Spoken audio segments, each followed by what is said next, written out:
ఉత్తరాల సమయం మీరు ఏదైనా ప్రశ్న ఉంటే అడగాలి తప్ప ఇది కోరికలు కోరే సమయం కాదు. ప్రశ్నోత్తరాల సమయం అనేది మీరు మనసులో పెట్టుకుని నాకు అది కావాలి నాకు ఇది కావాలి అని కాకుండా ప్రశ్నోత్తరాల సమయంలో ప్రశ్నించండి, దానికి మంత్రి గారు సమాధానం చెప్తారు. థ్యాంక్ యూ అధ్యక్ష.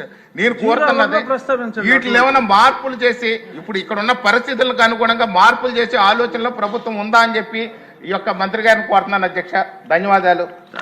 నా యొక్క జన్మదినాన్ని మీరు తమరు అనౌన్స్ చేసినందుకు మరొకసారి ప్రత్యేక ధన్యవాదాలు. సభ్యులందరికీ కూడా నా యొక్క ధన్యవాదాలు తెలియజేస్తున్నాను. ఉగ్ర నరసింహారెడ్డి గారు.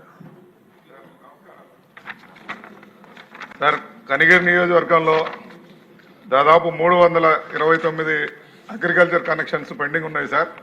ఆల్రెడీ వాళ్ళు డబ్బు కట్టున్నా కానీ ఇవ్వటం లేదు, కండక్టర్ లేదు, ట్రాన్స్ఫార్మర్స్ లేవని చెప్పేసి రైతులు ఇబ్బంది పడే పరిస్థితుంది. అదేవిధంగా మా జిల్లాలో అయితే 4000 కనెక్షన్స్ పెండింగ్ ఉన్నాయని చెప్తున్నారు సార్. ముఖ్యంగా సార్ దీంతో పాటు ఈ ట్రాన్స్ఫార్మర్స్ దొంగతనం జరిగినప్పుడు అక్కడ విద్యుత్ వాళ్ళు పోలీస్ స్టేషన్కి వెళ్ళి ఎఫ్ఐఆర్ కట్టమని అంటారు. పోలీసు వాళ్ళేమో మేము కట్టమని చెప్పేసి వాళ్ళు ఇబ్బంది పెడుతూ ఉన్నారు. రైతేమో పంట పండి ఉంటుంది, అక్కడేమో ట్రాన్స్ఫార్మర్ లేక నీళ్లు గట్టక పంట ఎండిపోయే పరిస్థితి ఉంటుంది సార్. ట్రాన్స్ఫార్మర్స్ లేవని వీళ్ళు కేసు పెడితే అవి రికవర్ చేయలేము. అక్కడ ఫైనల్గా రికవర్ చేసినా కూడా ఒక కాపర్ తీగ ఒక్కటి తప్ప ఇంకేం రాశారు. ఎందుకంటే అది పగలగొట్టేసి ఆ కాపర్ కోసం దొంగలు ఇబ్బంది పెట్టే పరిస్థితుంది. ఆ విధంగా కూడా పంట నష్టపోవడం జరుగుతూ ఉంది సార్. అదేవిధంగా ఈ ఆర్టీఎస్ ద్వారా ఎలక్ట్రికల్ లైన్స్ ఏవైతే వేస్తున్నారో అవి రోడ్డు ఎడ్జిన వేస్తూ ఉన్నారు సార్. ఇప్పుడు కొత్తగా స్వాతంత్రం వచ్చిన 70 సంవత్సరాలతో ఇప్పుడు మారుస్తూ ఉన్నాము. అవి కొద్దిగా ఇప్పుడే ప్రాపర్ ప్లానింగ్ ప్రకారంగా ముందే అడ్జస్ట్లో వేస్తే భవిష్యత్తులో లైన్ షిఫ్టింగ్ లేకుండా, ఇప్పుడు ఎందుకంటే ఏది అడిగినా కానీ విపరీతమైన డబ్బులు అడుగుతారు సార్ ఎలక్ట్రిసిటీ డిపార్ట్మెంట్ వాళ్ళు. కాబట్టి ఇప్పుడే ప్లాన్ చేసి ఈ ఆర్డీఎస్ వాళ్ళు ఏదైతే వర్క్ జరుగుతున్నారో దాన్ని చేయవలసిందిగా కోరుతూ ఉన్నాం సార్. అదేవిధంగా ముఖ్యంగా కనిగిరి ప్రాంతంలో ఈ ఫ్లోరైడ్ ఎక్కువ ఉంది సార్. మాది క్షామపీడిత ప్రాంతం, వర్షాలు పడవు, సంవత్సరం మొత్తం మీద 10 రోజులు పడతాయో 15 రోజులు పడతాయి సార్. వాటర్ లేక ఈ బోర్ మీద ఆధారిత ఇది సార్ వాటర్ నీళ్ళు తీసుకునే పరిస్థితి. మేము ఈ వాటర్ ప్లాంట్లు పెట్టడం వల్ల దానికి కమర్షియల్గా వేస్తే ఊర్లలో అది మెయింటైన్ చేసుకునే పరిస్థితి కాదు సార్. మాకు నీళ్లు లేక వాటర్ ప్లాంట్లు పెట్టుకుంటున్నా కానీ ప్యూరిఫైడ్ హైటెక్ వాటర్ తాగాలని కనిగిరి ప్రాంత ప్రజల ఆశయం కాదు సార్ అది. కాబట్టి దయచేసి ఆ ఫ్లోరైడ్ ఆర్ఓ ప్లాంట్లకి ఏదైనా రాయితీ ఇస్తారని చెప్పి కోరుతూ ఉన్నాం సార్. కానీ తమాషా ఏంటంటే సార్, రైతులు అడిగిన కనెక్షన్కి ఏమో కొద్దిగా ఇబ్బంది పెడుతున్నారు, కానీ అసైన్మెంట్ ల్యాండ్లలో ఉన్న వాటికేమో వెంటనే కనెక్షన్లు ఇచ్చేస్తున్నారు. ఇల్లీగల్ లేఅవుట్స్లో కనెక్షన్స్ ఇస్తూ ఉన్నారు. దయచేసి అటువంటి వాటి మీద దృష్టి పెట్టమని చెప్తూ ఉన్నాం సార్.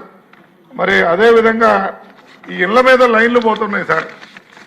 అది గతంలో వాళ్ళు లైన్ కింద ఇల్లు కట్టుకున్నా ఇప్పుడు పరిస్థితి అయితే మనం అక్కడ పట్టాలు ఇచ్చాము. ఆ పట్టాలు ఇచ్చిన దానివల్ల వాళ్ళు అక్కడ ఇల్లు కట్టుకోవడం జరుగుతుంది. చిన్నపిల్లలు మిద్దె మీదకి వెళ్ళినప్పుడు యాక్సిడెంట్ జరగటం, చనిపోవడం జరుగుతుంది.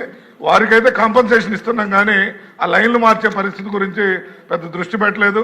ఏదైనా మార్చమని అడిగితే మంత్రి గారు కానీ మేము డిపార్ట్మెంట్లో కానీ డబ్బు కట్టమని అడుగుతూ ఉన్నారు సార్. కాబట్టి దాని మీద ప్రత్యేక దృష్టి పెట్టవలసిందిగా కోరుతున్నాం సార్. అదేవిధంగా ఈ ఫారెస్ట్ డిపార్ట్మెంట్ వారు ఏం చేస్తున్నారంటే సార్, ఈ లైన్లు వేసేటప్పుడు కూడా ఉగ్ర నరసింహారెడ్డి గారు మీరు కూడా ఆయనకి లాగా కోరికలే కోరుతున్నారు సార్. ఇది క్వశ్చన్ అవర్, ప్రశ్నోత్తరాల సమయం, ఇది చేసే అవకాశం ఉందా, ఇది మీరు చేస్తారా అన్నట్టుగా ఉండాలి తప్ప అది అడగట్లా. మీ కోరికలన్నీ చెప్తున్నారు. సో దయచేసి రెస్ట్రిక్ట్ చేసుకోండి సార్. అదేవిధంగా ప్రశ్నోత్తరంగా అడగండి. అదేవిధంగా విలేజ్ హెల్త్ క్లినిక్లకి ఏమన్నా పవర్ కనెక్షన్ ఇచ్చే అవకాశం ఉందా సార్? ఇది అడిగిన క్వశ్చన్కి దీనికి కొద్దిగా డీవియేషన్ ఉన్న సమస్యలు సార్. మంత్రి గారి దృష్టి తీసుకుపోతే భవిష్యత్తులో ఏమైనా పని జరుగుతుందని ఆశతో అడుగుతున్నాం సార్. ధన్యవాదాలు. ఎవరిలో మాట్లాడుకోవచ్చు. సత్యానందరావు గారు చాలా క్లుప్తంగా కోరికలు వద్దండి. ధన్యవాదాలు అధ్యక్ష.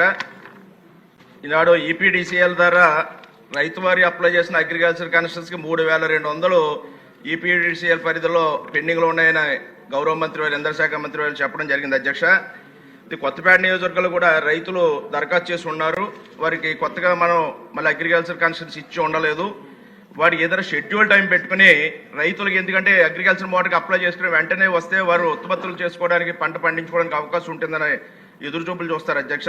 వాటి మీద ఏదైనా ఒక టైం బాండ్ ప్రోగ్రామ్ పెట్టుకుని అప్లై చేసిన తర్వాత కొద్ది ఎంతకాలంలో ఆ కనెక్షన్స్ ఇవ్వగలనేది కూడా ఒక ప్రణాళిక తీసుకుంటే బాగుంటుంది అనేది ఒకటి అధ్యక్ష. రెండవ